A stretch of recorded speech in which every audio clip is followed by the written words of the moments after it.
사람이 태어나면 다 이름을 선물로 받게 됩니다. 자기 이름이 촌스럽다고 개명을 스스로 하지 않는 한은 이름을 자기가 지은 사람은 없습니다. 그리고 그 이름의 대부분의 뜻이 참 좋습니다. 여러분의 이름도 세상에서 복을 받고 세상에서 사랑을 받고 세상에 이로운 사람이 되라고 하는 그 뜻이 아마도 대부분일 것입니다.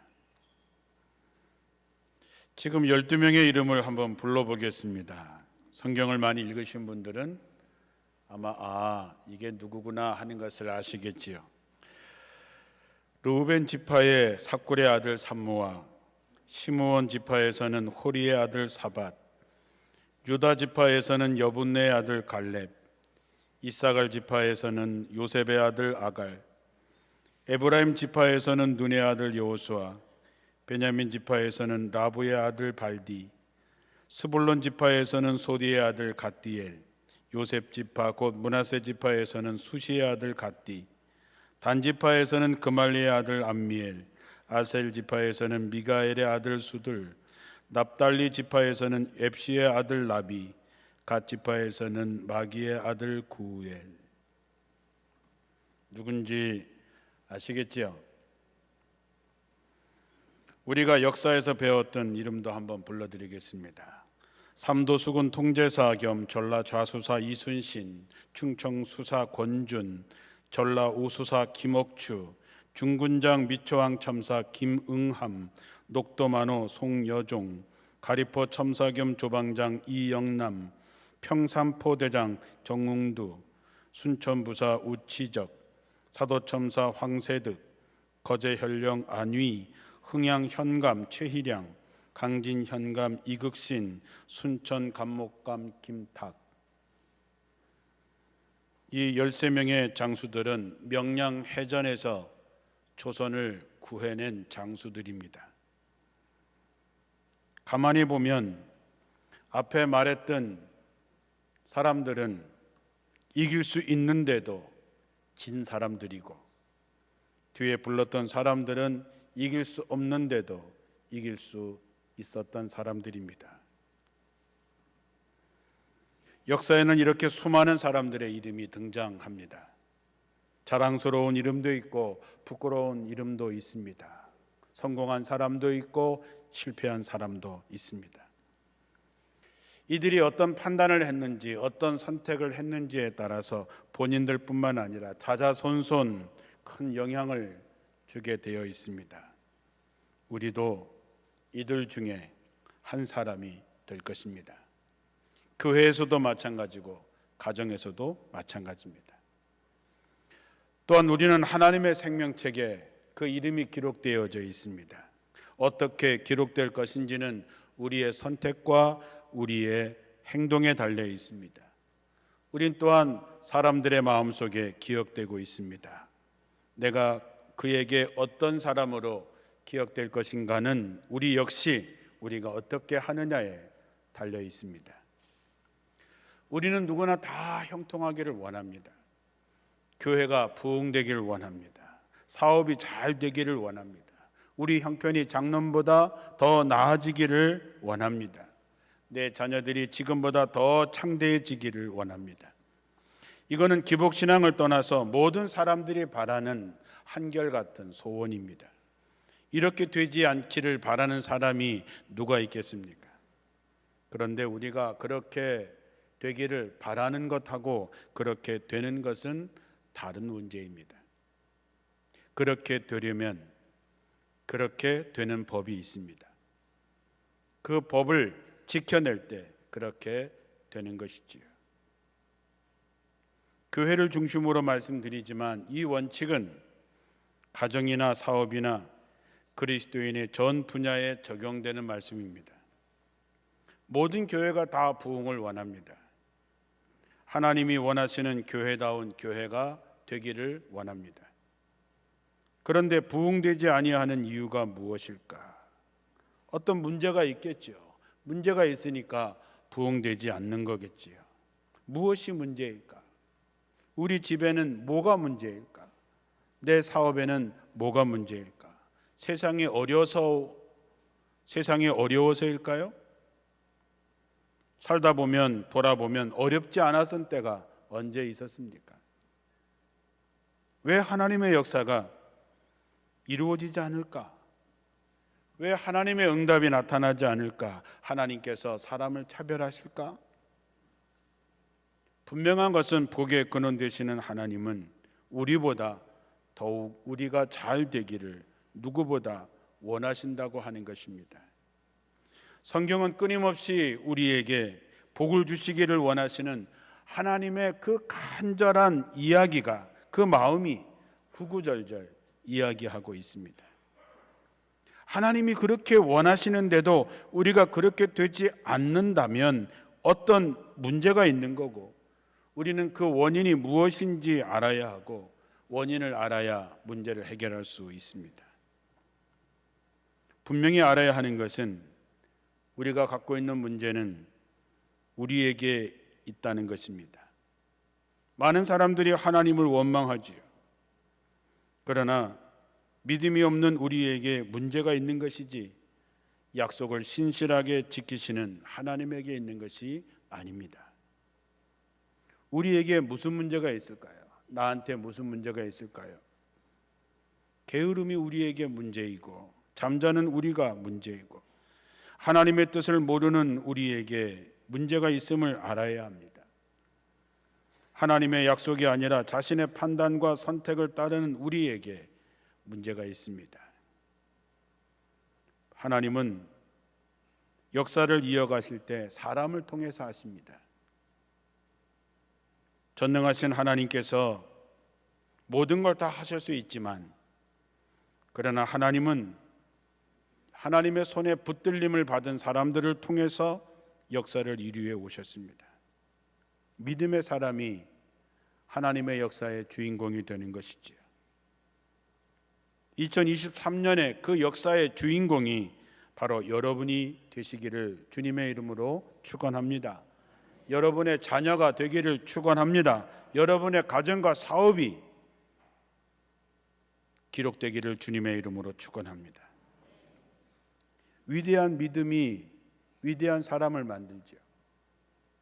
위대한 환상이 위대한 신앙의 역사를 이뤄갑니다.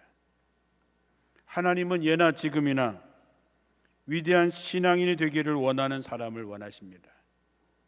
내가 위대한 신앙인이 되는 것은 내가 원하는 것 이상으로 하나님이 바라고 원하시는 것입니다.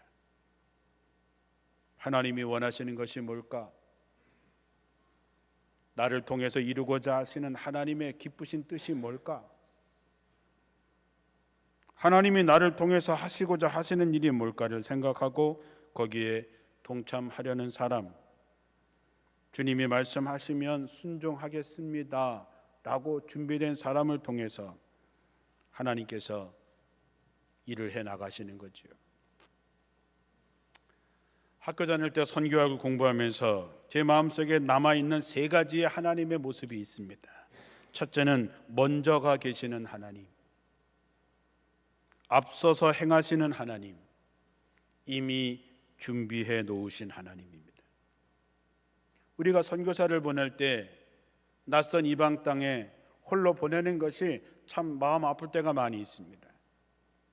그러나 저는 믿습니다. 하나님이 그에 앞서 가 계시다고 하는 것, 하나님이 앞서서 행하실 일을 준비해 놓고 계시다는 것을 믿기에 믿음으로 보내는 것이죠. 하나님은 이미 다 준비해 놓고 계시고 우리가 할 일만 남아 있는 것입니다.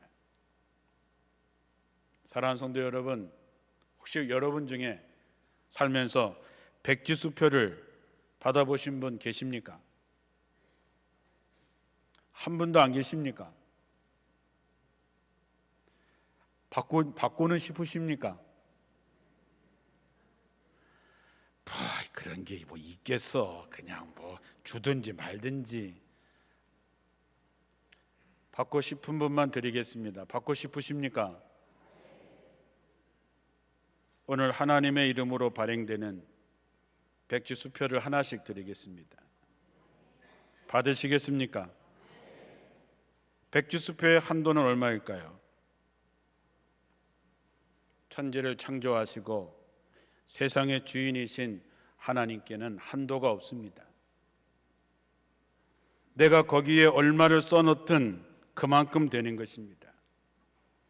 자, 오늘 예배에 참석한 여러분에게 만약에 백주수표를 하나씩 나눠드린다면 얼마를 쓰시겠습니까? 내가 무엇 되기를 원한다고 쓰시겠습니까? 그것을 가지고 무엇을 하시렵니까?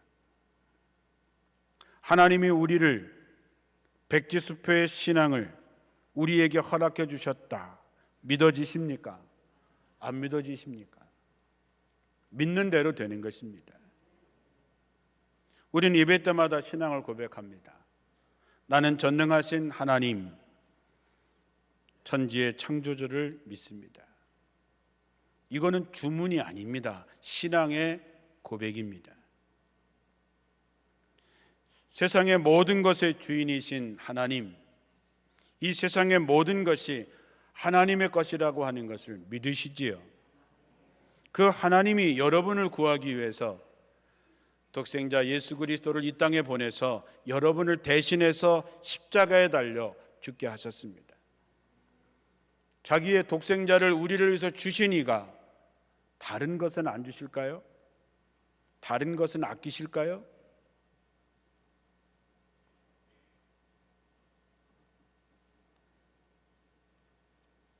이 사실을 믿으셔야 됩니다. 믿어지시는 분만 아멘 해보시기 바랍니다. 선택은 여러분이 하시는 것입니다. 여러분이 어떤 선택을 하느냐에 따라서 적과 꿀이 흐르는 가나안 땅을 차지하기도 하고 차지하지 못하기도 하는 것이지요.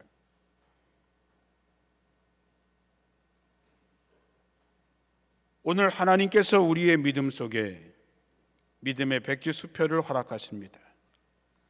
이것은 아브라함 때부터 지금까지 수많은 사람들을 통해서 증명된 믿음의 사실입니다. 변화된 사람이 새로운 변화를 일으킬 수 있습니다. 성경은 온통 바꾸어진 사람들의 이야기입니다. 실망해서 엠마오로 가던 길에서 되돌아서는 사건이 우리들의 삶에서 나타나야 된다는 것이지요. 뻔하게 살면 뻔한 결과를 가져올 뿐입니다. 우리가 한 해를 시작하면서 우리가 하나님으로부터 믿음의 백지수표를 받았다면 이제 그것을 가지고 내가 어떻게 해야 될까 하는 것을 고민하고 기도하고 행해야 될 때가 온 것이지요. 그러기 위해서는 관점이 바뀌어야 됩니다. 보는 시각이 달라져야 되는 거지요. 우리는 어릴 때부터 부모에게 효를 다해야 된다 배웠습니다. 교회에서도 부모를 공경하라고 배웠습니다. 그래서 여러분 다 효자, 효녀 되셨습니까?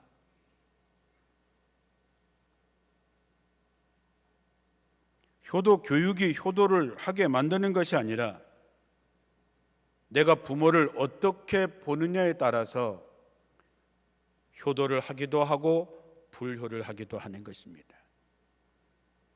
우리가 때때로 어떤 효부의 이야기를 듣지요. 감동되기도 하고 너무 감동돼서 눈물을 흘리기도 하죠.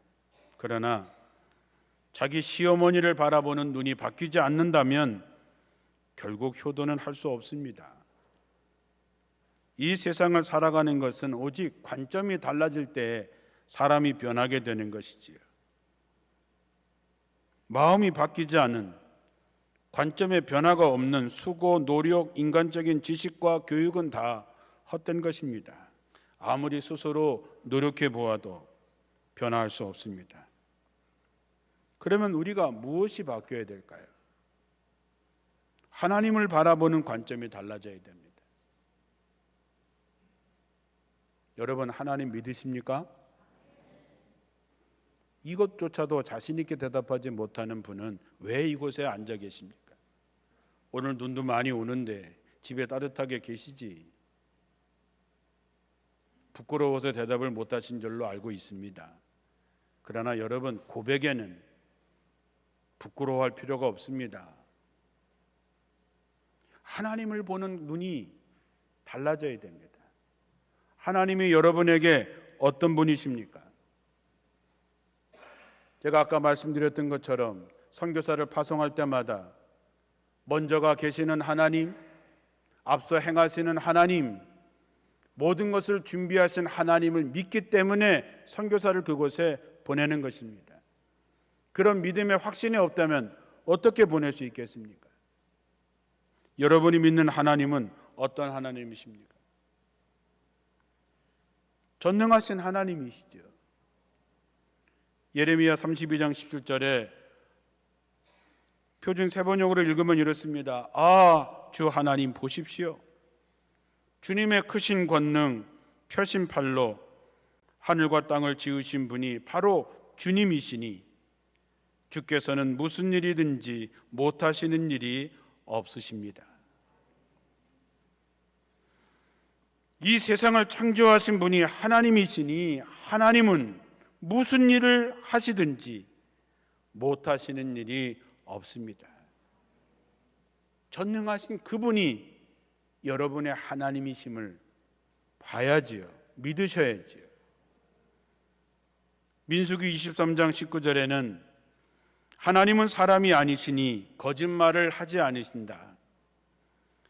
사람의 아들이 아니시니 변덕을 부리지 아니하신다. 어찌 말씀하신 대로 하지 아니하시랴. 어찌 약속하신 것을 이루지 아니하시랴. 하나님은 참되고 신실하신 분입니다.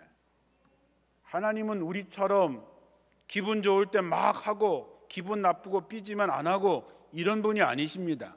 그런 하나님이라면 우리가 얼마나 불안하게 믿겠어요. 하나님은 변덕이 없으시고 거짓말도 안 하시고 말씀하신 대로 이루시고 약속하신 것을 이루시는 신실한 하나님이십니다.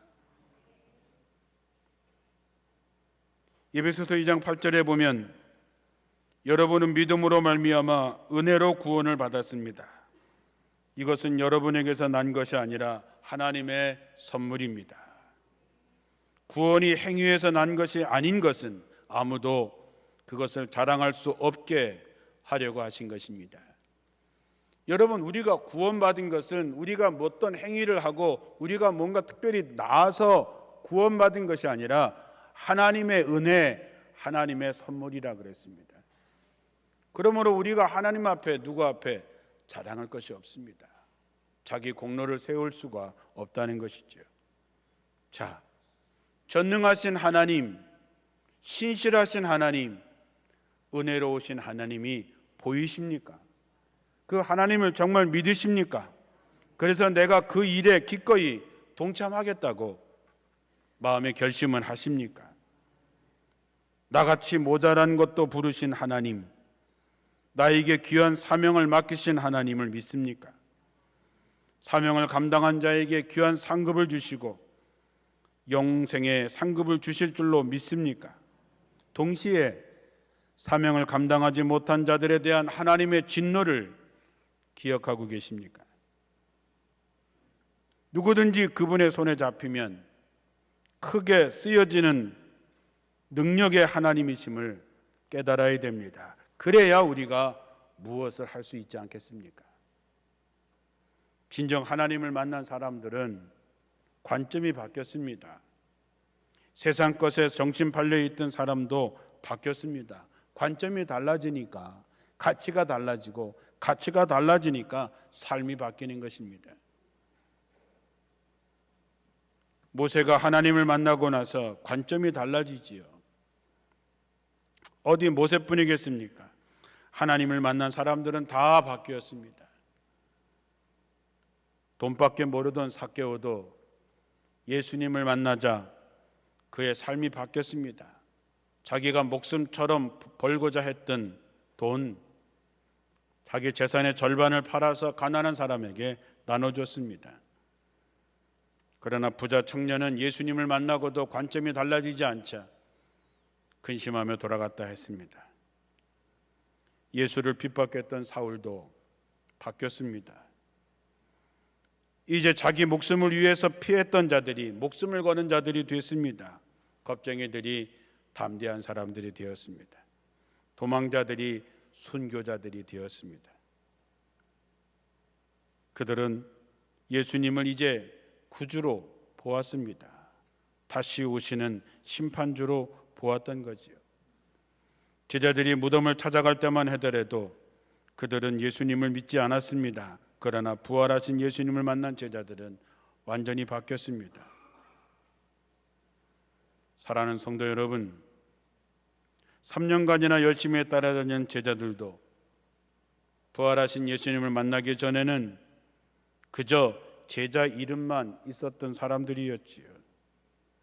마찬가지로 우리가 수십 년간 교회 다니면서 직분자가 될 수 있었을지는 모르지만 주님의 참 제자가 아닐 수 있습니다. 우리는 성령을 통해서 이 관점을 바꿔야 됩니다. 주님이 다시 오신다 합니다. 그때가 분명히 다가오고 있지요. 우린 주님 앞에 설 때가 옵니다. 그때가 곧 옵니다. 다시 오실 주님을 바라보는 영적인 눈을 떠야 되고 하나님의 사람이 어떻게 살아야 하는지를 관심 있게 보아야 됩니다. 초대교회의 힘이 무엇이었습니까? 주님의 재림을 바라보는 것이었습니다. 제자들은 주님을 따르면서도 주님을 어떻게 보았습니까? 능력 있는 분, 고결한 분, 장차 이스라엘의 권력을 쥐실 분으로 보고 따라다녔습니다. 3년이나 따라다니려 그들은 예수님을 제대로 보지 못했던 것이지요. 자신도 권력을 얻기 위해서 따라다녔고 자기 명예를 위해서 밥벌러 따라다녔습니다. 그러나 부활하신 주님을 만나고 그들이 성령에 충만해졌을 때 비로소 그들은 주님이 어떤 분인 줄 알았습니다. 그래서 그들은 도망자에서 순교자가 될 수 있었던 것이죠. 2023년을 시작하는 이 1월 달에 우리가 수십 년 하나님을 믿어왔지만 여러분의 눈이 열려서 진정한 하나님을 바라볼 수 있는 눈이 열리기를 주님의 이름으로 축원합니다. 하나님을 바라보는 사람은 자기를 바라보는 눈도 바뀌게 되어 있습니다. 나는 어떠한 존재인가? 나는 어떠한 사람인가? 그런 질문을 한번 던져보십시오. 집안에는 그릇들이 많이 있습니다.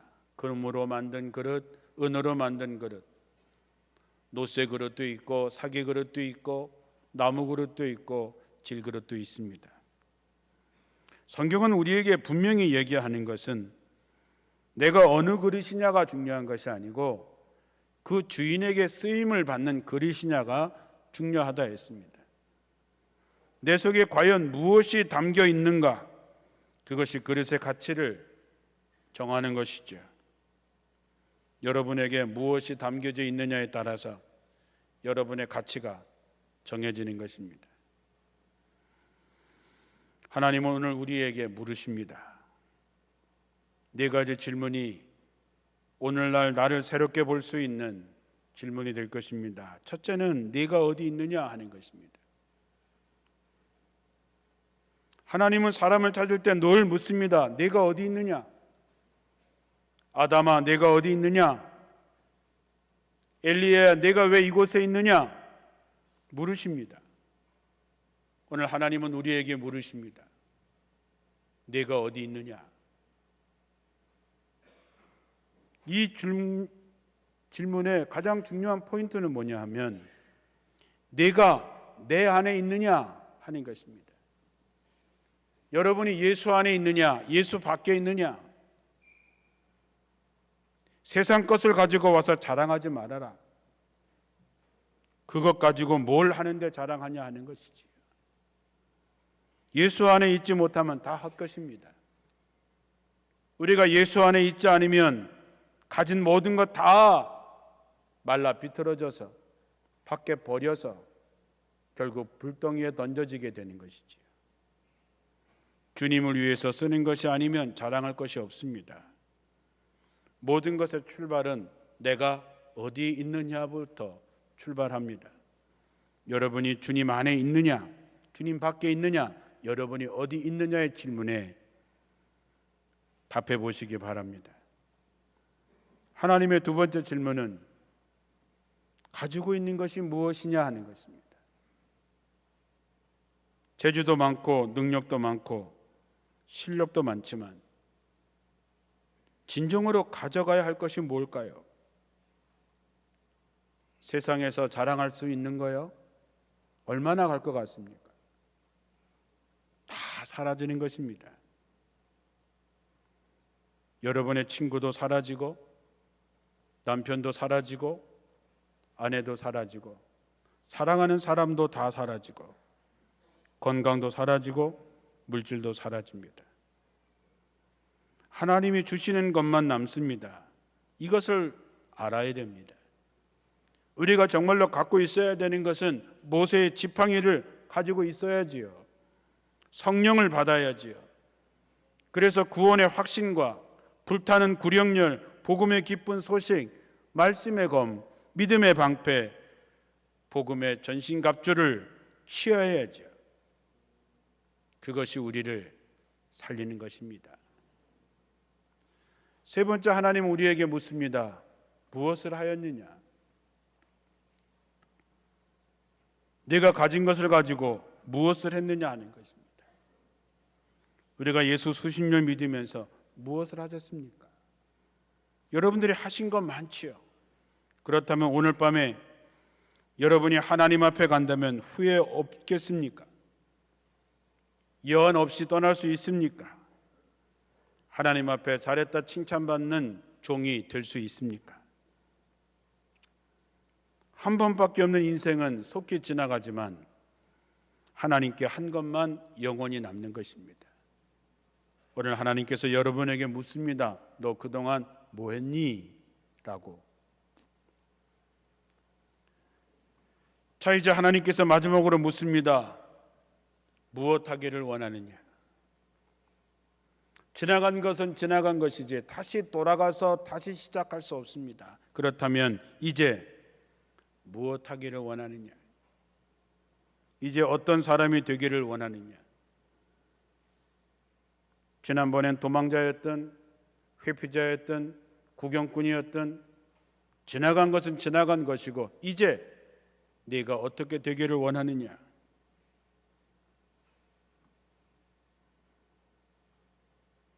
진정한 하나님의 종들이 되시기를 주님의 이름으로 축원합니다. 집사, 권사, 장로, 목사 되려고 애쓰지 말고 정말 하나님의 진실한 일꾼이 되기를 소원하시기를 주님의 이름으로 축원합니다. 헛된 삶을 더 이상 살지 마시기 바랍니다. 썩어 없어질 것을 목표로 해서 하나님의 마음을 아프게 하지 마시고 하나님 보좌 우편에서 찬송 부르며 구원받는 하나님의 사람들이 되시기를 주님의 이름으로 축원합니다. 우리 하나님은 가라고 하시면서 무작정 가라는 것이 아니라 하나님은 우리와 함께 하십니다. 여호와 일에 우리를 위해서 예비하시는 하나님, 구름 기둥과 불 기둥으로 인도하시는 하나님, 감당할 만한 능력을 주시는 하나님, 모세에게 지팡이를 주시는 하나님, 오늘 우리에게 일어나 나가려고 하는 사람이라면 하나님은 이 모든 것을 우리에게 허락해 주십니다. 특별히 하나님은 우리에게 성령을 주시겠다고 약속했습니다. 성령의 능력, 여러분 초대교회 사도들과 성도들의 힘은 세상의 그 어떤 것이 아니라 성령의 능력이었습니다. 그들은 우리가 잘 아는 것처럼 제대로 배우지 못한 사람들이었습니다. 별 볼 일 없는 시골 촌 출신들이었습니다. 그들은 가진 것도 별로 없었고 자랑할 가문도 아니었습니다. 그러나 그들은 수많은 영혼을 구하는 일을 했습니다. 무엇은 힘으로 했을까요? 하나님이 주시는 성령의 힘으로 그렇게 한 것입니다. 우리도 마찬가지입니다. 우리가 예수를 수십 년 믿었다고 하면서 왜 무기력할까요? 왜 무능하다는 얘기를 들어야 할까요? 내가 누구보다 신앙의 연륜이 깊고 전통도 있는데 왜 크신 하나님의 역사가 나타나지 않는 걸까요? 예수님이 변화산에서 이를 보시고 산에서 내려왔을 때 귀신 들린 아이 하나를 당해내지 못했던 제자들의 모습을 보게 됩니다. 제자들이 귀신 쫓는 일을 처음 해보는 일일까요? 그렇지 않습니다. 마태복음 10장 1절에 보면 예수님께서 그의 12제자를 부르시고 더러운 귀신을 쫓아내며 모든 병과 모든 약한 것을 고치는 권능을 주셨다 했습니다. 그들에게는 귀신을 쫓아내본 경험도 있는 사람들이었지만 어찌된 일인지 이런저런 방법 다 해봐도 아이에게 있는 귀신이 나가기는커녕 도리어 창피만 당하고 있었습니다. 오늘날 우리 주변에는 수많은 영혼들이 세상의 수많은 악령에 사로잡혀 거품 물고 쓰러져 있지만 우리가 그들을 자유롭게 할 만한 능력이 우리에게 과연 있습니까? 능력 없는 제자들의 처량하고 안타까운 모습이 오늘을 살아가는 우리들의 모습이 아닐까요? 그때 예수님이 오셨습니다. 소년의 아버지는 다가오시는 예수님께 다가가서 이 제자들은 다 가짜라고 얘기합니다. 엉터리라고 얘기합니다. 예수님이 그 소년을 고쳐주고 난 후에 제자들이 예수님에게 묻습니다. 왜 우리들은 이런 일을 할 수 없었습니까? 이제 우리는 진지하게 이런 질문을 던져야 됩니다. 왜 나는 할 수 없는가? 왜 나는 할 수 없었는가? 왜 내게 이런 능력이 나타나지 않았는가? 라고 하는 질문을 던져야 되죠. 예수님께서는 기도 외에는 이런 유가 나갈 수 없다 했습니다. 이 해답이 뭐냐? 기도하는 것이죠. 그러면 우리도 기도하면 됩니다. 말씀대로 순종하면 되는 것이죠. 그래야 해결할 수 있고 능력 있는 사람이 되고 세상 사람들을 구하는 진정한 하나님의 사람들이 될 수 있는 것이죠. 오늘 하나님은 이렇게 눈이 바뀐 자들, 바뀌어지기를 원하는 자들을 부르십니다. 이제는 구경꾼의 자리에서 참여자의 자리로, 불신에서 확신으로, 광야에서 주어지는 약속의 땅으로 반드시 가야 됩니다. 내가 왜 이렇게 되었나라는 질문을 하지 않는 무감각한 사람들은 희망이 없습니다. 능력이 없어도, 부흥이 없어도, 결과가 나빠도 무감각한 영혼을 가진 사람을 가지고 하나님은 일하시지 않습니다. 언젠가는 되겠지, 어떻게 되겠지? 아닙니다. 결코 되지 않습니다. 성령으로 능력을 얻으시고 믿음의 눈으로 도전해서 2023년에 하나님의 역사의 주인공으로 기록될 때에 여러분의 이름이 모두 기록되기를 주님의 이름으로 축원합니다. 기도하겠습니다.